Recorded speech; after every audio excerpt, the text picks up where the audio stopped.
আসন্ন পঞ্চায়েত নির্বাচন নিয়ে প্রদেশ মহিলা কংগ্রেসের গুরুত্বপূর্ণ সভা সোমবার অনুষ্ঠিত হয় কংগ্রেস ভবনে। উপস্থিত ছিলেন প্রদেশ কংগ্রেস সভাপতি আশিস কুমার সাহা।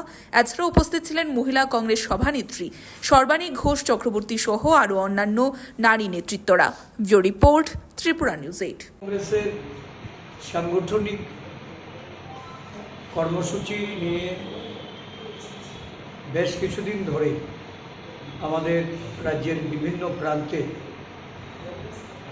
মহিলা নেতৃগণ ওনারা জেলার মিটিং ডেকেছিলেন, সেখানে আলোচনা করেছেন সংগঠনকে শক্তিশালী করার জন্য।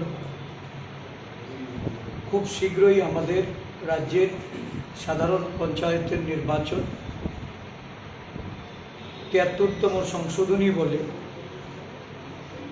সারা দেশে আমাদের প্রয়াত প্রধানমন্ত্রী রাজীব গান্ধীজির উদ্যোগে সংবিধান সংশোধন করে মহিলাদের জন্য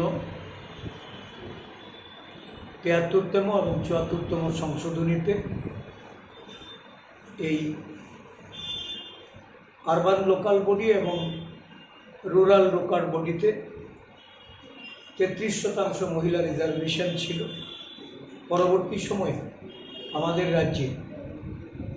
রাজ্য সরকার ৫০% মহিলাদের জন্য সংরক্ষণ চালু করে। স্বাভাবিকভাবেই আগামী পঞ্চায়েত নির্বাচন ৫০% সংরক্ষণের যে এখানে ব্যবস্থা মহিলাদের জন্য, মহিলাদের ক্ষমতায়ন, মহিলাদের অধিকার, আগামী দিন প্রশাসনিক দায় দায়িত্ব পালনে মহিলারা একটা গুরুত্বপূর্ণ ভূমিকা তারা নেবে। কংগ্রেস দল এই পঞ্চায়েত নির্বাচনে প্রতিদ্বন্দ্বিতা করতে যে প্রস্তুতি নিচ্ছে, মহিলাদের অংশগ্রহণ যেন এর মধ্যে একটা ব্যাপক ভাবে আমরা ঘটাতে পারি।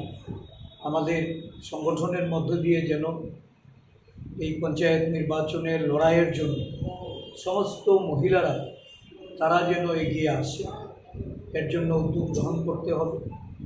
পঞ্চায়েতে মহিলাদের ক্ষমতায়নের মাধ্যমে এই যে ত্রিস্তরীয় পঞ্চায়েত ব্যবস্থা,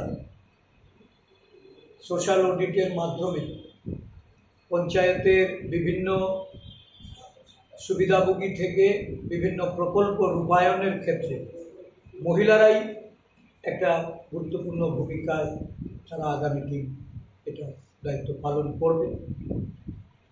বর্তমানে সারা রাজ্যে পঞ্চায়েতগুলির বেহাল অবস্থা, সোশ্যাল অডিট নেই, বিভিন্ন প্রকল্প সুবিধাভোগীদের কাছে পৌঁছচ্ছে, দুর্নীতি তৃণমূল স্তর থেকে শুরু করে জেলা পরিষদ অবজায় একটা পাহাড় প্রমাণ দুর্নীতি আজকে